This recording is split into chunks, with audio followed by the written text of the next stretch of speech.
शुरू में कुछ नहीं था अल्लाह के सिवा। वो शुरू से मौजूद है, जहां कोई नहीं पहुंच सकता। उसने सबसे पहले अर्श पैदा किया, वो अर्श जो तमाम मखलूकात की छत है। हर वो चीज जो जमीन के नीचे है और जो कुछ इसके और अर्श के दरमियान मौजूद है, वही है जिसने आसमानों और जमीन को 6 दिनों में पैदा किया और उसका अर्श पानी के ऊपर था। जबकि इसका अर्श पानी के ऊपर था, अल्लाह ताला ने आसमानों और जमीन की तख्लीक से 50,000 साल पहले मखलूकात के पैमाना मुकर्रर कर दिए। कुछ लोगों ने मोहम्मद सल्लल्लाहु अलैहि वसल्लम से पूछा कि अल्लाह की पहली मखलूक किया है। उन्होंने कहा कि सबसे पहले अल्लाह के सिवा कुछ नहीं, फिर इसने अपना अर्श बनाया। उनका अर्श पानी के ऊपर था। अर्श को सुर्ख याकूत से बनाया गया था और उसके दोनों किनारों के दरमियान फासला तय करने में 50,000 साल लगेंगे। अर्श की टांगें हैं जो फरिश्ते उठाते हैं, और फिर वो वाकई इस अंदाज में अर्श के ऊपर बुलंद हुआ जो उसकी अजमत के मुताबिक था। फिर उन्होंने तख्लीक के लिए पहली चीज बनाई, वो उनका कलम था। फिर उन्होंने कहा लिखो, और तब क़यामत तक जो कुछ भी होना है वो लिख दिया गया। फिर उन्होंने हर चीज को तकदीर में लिखा और आसमानों और जमीन को पैदा किया। अल्लाह ताला हर चीज का पैदा करने वाला है और वो हर चीज से बालातर है, उमूर का इंतजाम करने वाला है। उनके जरिए से तमाम चीजें पैदा हुई, उनके बगैर कुछ भी नहीं बनाया गया जो मौजूद है। फरिश्ते और अरवा इसकी तरफ एक दिन में चढ़ते हैं जिसकी मुद्दत 50,000 साल है। कि अर्श और 7वें जमीन के दरमियान फासला तय करने में 50,000 साल लगेंगे और चौड़ाई भी 50,000 साल है। वो फरिश्ते जो अल्लाह के अर्श को उठाए हुए हैं और जो उसके अर्द गिर्द हैं, वो अपने एक वाहिद रब की तस्बीह करते हैं और उस पर ईमान रखते हैं और ईमान वालों के लिए इस्तिग़फ़ार करते हैं। इन लोगों के लिए जो कहते हैं कि अल्लाह के सिवा किसी की इबादत का हक नहीं, जो सबसे बड़ा और बुर्दबार है। अल्लाह के सिवा कोई इबादत का हकदार नहीं जो अर्श अजीम का रब है। अल्लाह के सिवा किसी की इबादत का हक नहीं, आसमानों और जमीन का रब, अर्श अल अजीम का रब। वो रब जो ना पैदा हुआ और ना ही मर सकता है, ना कोई इसे जन्म दे सकता है और ना कोई इसे नुकसान पहुंचा सकता है। वो हमारा खालिक है, तुम्हारा, मेरा, इन अंबिया का, उन नबियों की माओं का, हम सब का, इस जमीन का, वो पौधों का, वो पहाड़ों का, वो सितारों का, पूरी कहकशां का और इसमें मौजूद हर चीज का। वो हमारा रब है, कादिर मुतलक है। वो अब हमें देख रहा है, ये सुन रहा है, वो जानता है कि तुम्हारे दिल में क्या है, क्या चल रहा है, तुम क्या सोच रहे हो।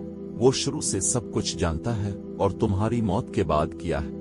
मोहम्मद सल्लल्लाहु अलैहि वसल्लम ने फरमाया, अल्लाह के फरिश्तों में से एक फरिश्ता जो अल्लाह का अर्श उठाए हुए है कि उसके कान की लो और कंधे के दरमियान 700 साल का फासला है। फासला ऐसा जैसे कि कोई परिंदा 700 साल से उड़ रहा हो।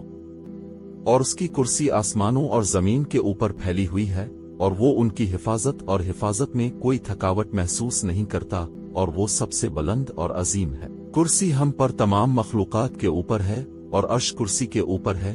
कुर्सी अल्लाह के कदमों की चौकी है और अर्श वो बैठक है जिसे फरिश्ते उठाते हैं और अर्श अल्लाह की सबसे बड़ी मखलूक है। मोहम्मद सल्लल्लाहु अलैहि वसल्लम ने फरमाया, अर्श के हवाले से कुर्सी जमीन के एक खिले सहरा में फेंके गए लोहे की अंगूठी से ज्यादा नहीं। कुर्सी कदमों की चौकी है और अल्लाह ताला के सिवा कोई भी अर्श का सही अंदाजा नहीं लगा सकता।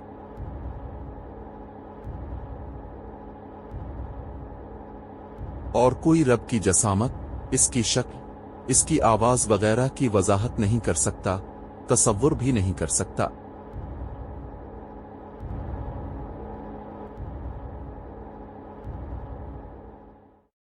उनके पास वापस आओ, उनकी इबादत करो, वक्त गुजरने से पहले नेक अमाल करो।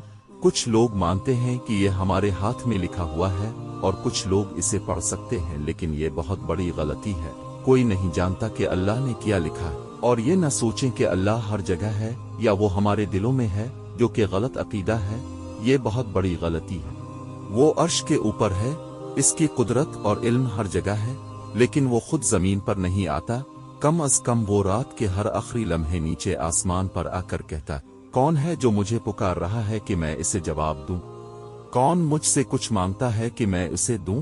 کون ہے جو میری بخشش کا طالب ہے کہ میں اسے بخش دوں؟ لہذا توبہ کرو، اللہ سے معافی مانگو، جھوٹے معبودوں اور جھوٹے لوگوں کی طرف مت جاؤ، سچے راستے پر آؤ، نیک عمل کرو، وہ تمہیں معاف کر دے گا۔ محمد صلی اللہ علیہ وسلم نے فرمایا، اللہ تعالیٰ نے رحمت کو 100 حصوں میں پیدا کیا اور 99 حصے اپنے پاس رکھے اور صرف ایک حصہ زمین پر اتارا، اور اس صرف ایک حصے کی وجہ سے تمام مخلوقات میں باہمی محبت ہے۔ اسی لیے جانور اپنے بچے سے اس ڈر سے اپنے گھر کو اٹھا لیتا ہے کہ اسے نقصان پہنچ سکتا ہے۔ رحمن یا رحمن ساعدنی یا رحمن اشرح صدری قرآن املأ قلبی قرآن واسق حیاتی قرآن رحمن رحمن ساعدني يا رحمن اشرح صدري قرآن املأ قلبي قرآن واسق حياتي قرآن رحمن يا رحمن بمجيني يا رحمن اصبحي ما يدوشو نبني ما يوسيتي